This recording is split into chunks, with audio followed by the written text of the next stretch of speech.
சென்னை சேப்பாக்கம் மைதானத்தில் பிற்பகல் 3:30 மணிக்கு ஐபிஎல் தொடரில் சென்னை ராஜஸ்தான் அணிகள் மோதும் முக்கிய போட்டி நடைபெறவுள்ளது. அதை காண மைதானத்தில் ரசிகர்கள் இப்போதே குவிந்து வருகின்றனர். கூடுதல் விவரங்களை செய்தியாளர் மகேந்திரன் வழங்க கேட்கலாம். மகேந்திரன், வணக்கம். தகவல்கள் என்ன பகிரலாம்?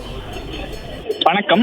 சென்னை சேப்பாக்கம் மைதானத்தில் ஐபிஎல் தொடரின் 61வது லீக் ஆட்டத்தில் இன்று சென்னை சூப்பர் கிங்ஸ் மற்றும் ராஜஸ்தான் ராயல்ஸ் அணிகள் மோதுகின்றன.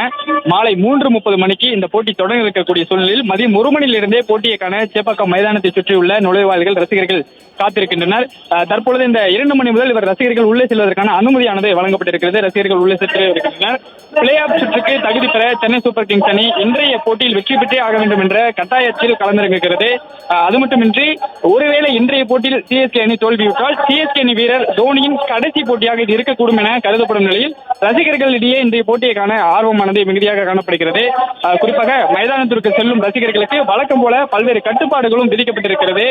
இன்றைய போட்டியை பொறுத்தவரை ராஜஸ்தான் அணி 11 போட்டிகளில் 8 வெற்றி பெற்று 3 தோல்வியடைந்து 16 புள்ளிகளுடன் 2ஆம் இடத்தில் இருக்கிறது. கிட்டத்தட்ட பிளே ஆஃப் சுற்றுக்கு ராஜஸ்தான் அணி செல்வது அல்லது உறுதியாக இருக்கிறது. அதே போன்று சென்னை அணியை பொறுத்தவரை 12 போட்டிகளில் வெளியேற 6 வெற்றி 6 தோல்வி என 12 புள்ளிகளுடன் புள்ளிப்பட்டியலில் 4ஆம் இடத்தில் இருக்கிறது. பிளே ஆஃப் சுற்றுக்கு இன்றைய போட்டியில் வெற்றி பெற்றால் பிளே ஆஃப் சுற்றுக்கு தகுதி பெறக்கூடிய கட்டாய சூழ்நிலையில் இன்றைய போட்டியை சென்னை அணி ராஜஸ்தான் ராயல்ஸுடன் எதிர்கொள்கிறது.